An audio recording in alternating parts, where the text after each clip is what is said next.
Halo semuanya, selamat datang kembali di channel saya di Indo English. Dan pada kesempatan kali ini saya akan berbagi tentang simple past tense ya.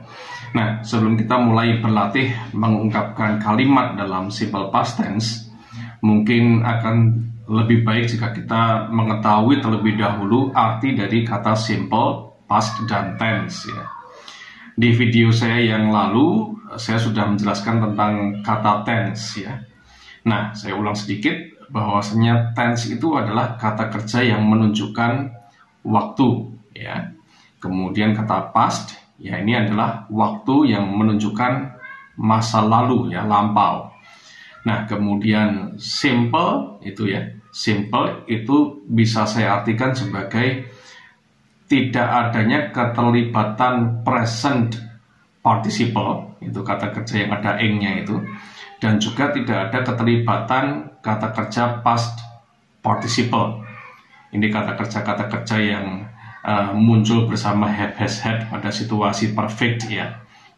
Jadi simple past tense itu bisa kita artikan kata kerja yang menunjukkan waktu lampau secara sederhana ya, tanpa keterlibatan kata kerja ing dan kata kerja past participle tadi ya, yang tampil bersama have, has, had itu ya. Nah, kemudian di awal pelatihan seperti ini, saya menganjurkan kita berlatih dengan yang positive sentence dulu ya. Secara gampangnya positif itu tidak ada keterlibatan not ya, dan juga tidak ada keterlibatan tanda tanya ya. Kira-kira gampangnya seperti itu.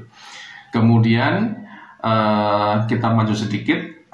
Kita akan berlatih dengan menggunakan kata kerja yang transitif ya. Kata kerja transitif itu adalah kata kerja yang bisa diikuti objek ya, bisa diikuti benda langsung di belakangnya. Kemudian kita masih menggunakan kata kerja yang action ya. Kalau tadi transitif itu nanti lawannya intransitif ya. Kemudian action nanti ada juga yang mental verb ya. Nah, ini yang action verb terlebih dahulu ya. Itu secara gampangnya action verb adalah kata kerja yang bisa kita lakukan ya, dan itu bisa kita lihat mata ya, proses pengerjaan kata kerja tersebut ya. Nah, kita akan juga berlatih dengan menggunakan kata kerja yang irregular terlebih dahulu ya, kata kerja yang tidak beraturan ya.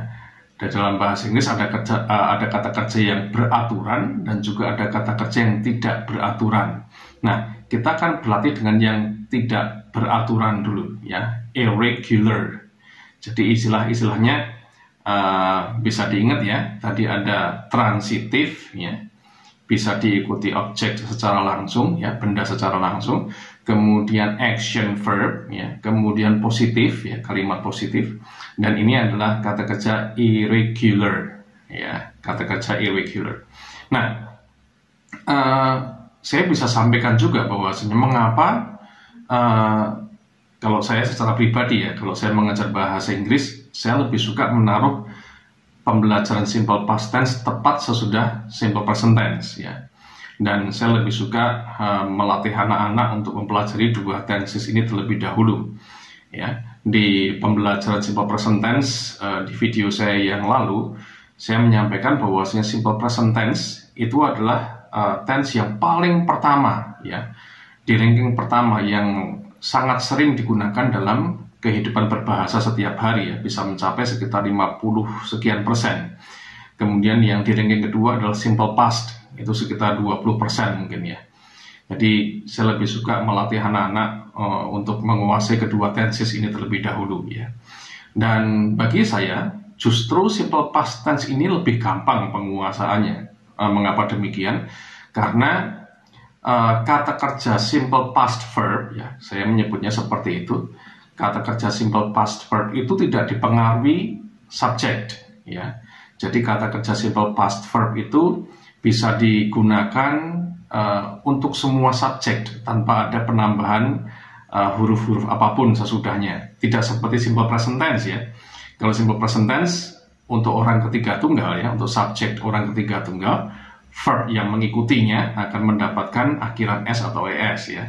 Tetapi tidak untuk simple past verb. simple past verb, kata kerja simple past verb bisa mengikuti semua jenis subjek, baik untuk yang orang ketiga tunggal dan juga untuk yang bukan orang ketiga tunggal, ya. Nah, sekarang kita maju lagi ya, kita masuk ke pembelajarannya, pelatihannya. Saya mengajak berlatih untuk menggunakan kata kerja bring, ya, B-R-I-N-G, ya, ingat ya, B-R-I-N-G, tetapi dibaca bring, ya, B-R-E besar N-G, ya. Mungkin bisa saya sampaikan juga bahwasanya bahasa Inggris itu cenderung tidak fonetis, ya, tidak fonetis. Maksudnya adalah tulisan dan juga cara mengatakannya bisa sangat berbeda, ya. Nah, ini contohnya ya, B-R-I-N-G, tapi dibaca sebagai B-R-E besar, ya, N-G, dibaca bring. Nah, kemudian itu kata kerja aslinya, ya, kita sebut sebagai base formnya, ya, base verbnya. Kemudian kata kerja pastnya, ya, simple past verbnya adalah B-R-O-U-G-H-T, B-R-O-U-G-H-T, dibaca, diucapkan sebagai brought, ya, brought, huruf B, ya, kemudian huruf R tapi ada kurungnya, kemudian ada suara O, ya, dilambungkan sebagai C terbalik itu, kemudian ada huruf T dan juga ada suara, ya, semacam letupan di belakangnya, suara gitu ya. Jadi brought, ya, gitu. Nah, kedua kata kerja ini artinya sama. Kita menggunakan membawa saja, ya. Jadi bring dan brought ini adalah membawa, ya. Mereka artinya sama, ya. Bring, brought itu membawa, artinya adalah membawa. Tetapi yang membedakan mereka berdua adalah waktunya. Ya, bring nanti di situasi present dan brought ini jelas situasinya simple past verb, membawa tetapi di situasi lampau. Nah, sudah terbayang ya, bring dan brought, ya, artinya membawa, ya. Nah, sekarang kita bisa mencoba mengungkapkan membawa kedua kata kerja ini ke dalam kalimat. Kita menggunakan subjek yang sama dulu, ya, supaya mudah untuk melatihnya. Kita gunakan I dulu. Ya, I, orang pertama tunggal, ya, I. Jadi kita punya I bring, kita punya I brought, ya. Nah, sekarang kita tambahkan kata bendanya, ya. Apapun, kita cari yang mudah, misalnya book, misalnya pen, ya. Nah, kita coba masukkan ke dalam kedua kalimat tadi. Tadi sudah terjadi kalimat, ya, I bring dan I brought itu sudah kalimat. Nah, kita tambahkan objeknya karena memang bring, brought ini adalah kata kerja transitif, ya, bisa diberikan objek secara langsung. Nah, jadi kita bisa mengatakan I bring book, I brought pen, atau misalnya kalau dibalik bendanya I bring pen, I brought book.